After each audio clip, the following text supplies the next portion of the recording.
boys and girls, I'm sorry. We're about to read our story, the next chapter, but I can't find Roo anywhere. Roo! I have no idea where he. Oh my goodness, boys and girls, like, Roo, what are you doing? Are you you're just in your canoe? Wait, hold on. You're having fun there? Yeah? Oh my goodness. Boys and girls, Roo came back from Rosa and Timmy's house with all of this stuff. He's got his glasses on, his hat's on, he was in his canoe. And look, do you want to play with your bucket and spade now? So he's got his bucket and spade. And he's got a new camera because his old camera broke because I made it for him and it wasn't very stable. So he's been building some sand castles. Shall we look at your... Don't fall into the water there. Let's look at his camera. So many cool pictures on it. That is so cool. Roo, you're having the time of your life, yeah? Excellent. Well, could you maybe take a wee break from your canoe to listen to the story this week, yeah? I think you're ready to chill out. You want to bring your mat and lie on that? Okay, well, I guess we could do that. Right, well, let's go get comfy then. Boys and girls, you get comfy, get ready to listen to this week's story. Okay, are you comfy? Comfy now? He was a wee bit upset there actually that I took him away from his canoe. He was really loving being in it, so thank you so much, Rosa and Timmy, for making him that.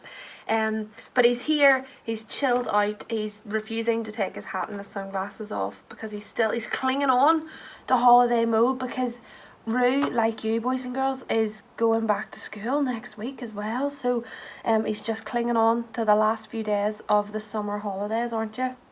But he's had such a great time being on summer holidays with all of you guys. His passport is full of all the things that he has been up to. And you know what? He's still going to keep going round some of your houses. Look at that lovely picture from Rosa and Timmy. That is just fantastic. He's been going to keep going round all of your houses. So if you have not had Roo and you would really like Roo, then please get in touch and you can get him even though you are back to school and not be on a summer holidays anymore, but you can still have some fun with Roo. But please do send me a wee message because I'm just working my way through people who get in touch that want Roo to come and visit them. You love going to the boys and girls houses, don't you? Yeah, he really does. Well, listen, Roo, we're going to read the next chapter. Rosa read last week's chapter for us, chapter 5, and then Jenna helped us understand it on Sunday there, and we were looking at the 10 Commandments. Well done. We were looking at the 10 Commandments and thinking about how God is so rich, that God gave us these rules, but he is so rich in kindness and grace that he purchased our freedom with the blood of his son and forgive our sins, that Jesus died on the cross for us, and that is just a wonderful reminder. And this week we are thinking about the people in the Old Testament, and we're actually thinking about some kings. So we are. You loved the Kings series, didn't you? I know. Roo, what are you doing? Roo, come. Boys and girls, I don't know what he's up to. What are you putting on? Oh my goodness, boys and girls, wait till you see what Roo has done. What? Hold on. You need to come back on the screen again. Will you come and show the... Oh, you can't. Hold on. We're just having a wee bit of wardrobe difficulties here. You... 2?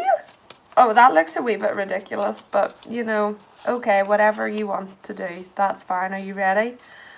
Are you ready, boys and girls, to see this? Roo, that looks a wee bit silly, so it does, but if you kind of are more like a reindeer there. Can we just try one? Will it sit on your head with one? Yeah, I think that maybe looks a wee bit better, like that. It's not really a Roo-shaped crown, but you really wanted to dress up as a king. Roo loved the Kings series, didn't you?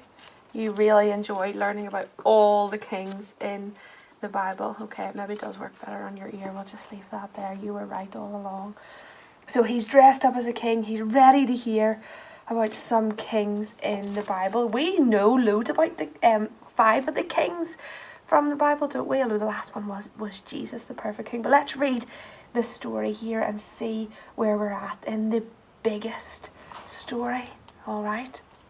It says, God's people had a hard time not copying everyone else around them. This was especially true when it came to having a king.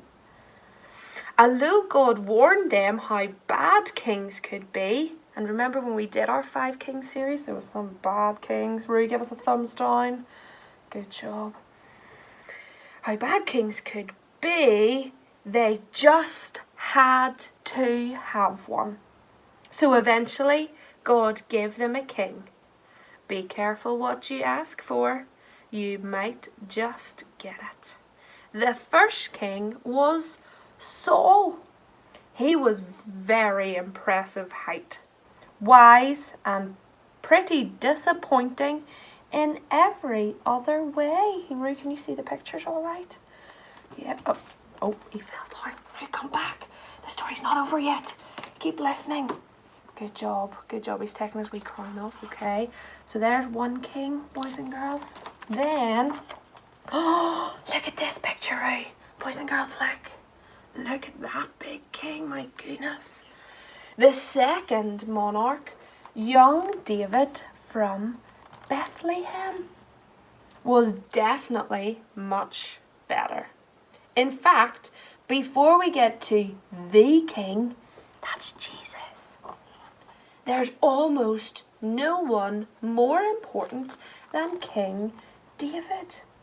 When David wasn't busy sinning, which he did do in some really big ways, he was good and wise and merciful. Many good things happened to God's people when David was in charge. They were victorious and prosperous and blessed. Okay, so they were doing pretty well for themselves when David was their king. Okay, now who do you think this is? If this is David, who do you think this big giant must be? No way. Rue got it. It's Goliath. Well done, Rue. Good remembering of all your stories. But the best thing that happened was that God promised something would happen. God told David that he would always have a son to sit on a throne. Do you think you're sitting on a throne now? He reckons that this little stand he's on is a bit like a throne. Well, you maybe are on a pretend throne, but I think this is talking about an even more special throne. Like a throne of an everlasting kingdom. This was good news for David, and even better news for God's people. It meant that God had not forgotten the promise he made in the garden. A deliverer was on his way. And now everyone who had ears to hear knew he would be a son of David. Oh, this is like the garden, isn't it? It's not nice. But the next son of David was not the one they were looking for. So they thought that this next son, this promised son, was going to be David's son straight away. But it wasn't. It was a man called Solomon. And he started off on the right foot, but he ended up tripping quite spectacularly. Although I don't think it really means he was just fell over. I think he maybe got things very, very wrong. After Solomon, the kingdom split in two, with Israel in the north is up here, and Judah in the south. Okay, so if you're looking at a map, Israel's up here, Judah's down here, and neither kingdom was very good. Oh, look Could this be a true? Oh, don't run away. Don't be scared. It's all right. Maybe do you want to sit beside me for this page? Okay, that's why I was a wee bit scared, boys and girls. Oh no, it's okay. Just stay in tight. Right, ready? God punished Israel first, then Judah. In the course of 400 years. No, I don't think I can count to 400. Can you? No. God's people would go from top dog to dog food. Yuck, that's disgusting, isn't it? So they were really, really important. They thought they were amazing. And then they went to the lowest of the low. They had been kicked out of their promised land. Do you remember the promised land that Jenna told us about last week, where the people got to go and be with, that God had promised a land for them, and it was wonderful. I'm not sure there was a picture of the promised land, was there? Maybe that was it. God got to send them to the promised land, this land that he had promised them, and then he kicked them out. Just like Adam and Eve were kicked out of the garden. Do you remember they were kicked out? Let's see if there's that picture of them going down the stairs. Oh, maybe it's not in. Maybe I just had it in the picture. Oh no, there it is. Just like they were kicked out of the garden. Boys and girls, do you see how this is all kind of coming together? They were kicked out, and then God gave them the promised land, and then they were kicked out of the promised land because they kept sinning and doing things wrong. And worst of all, David's house and David's throne were no more. No more. The future looked bleak, especially for the promises of God. I think that's the end of the chapter. Yeah, ready for chapter 7 next week. That kind of seems a wee bit of a sad ending. Although we know the biggest story, don't we?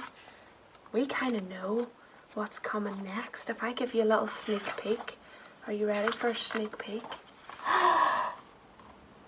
And that's it. That's all we're going to get to see.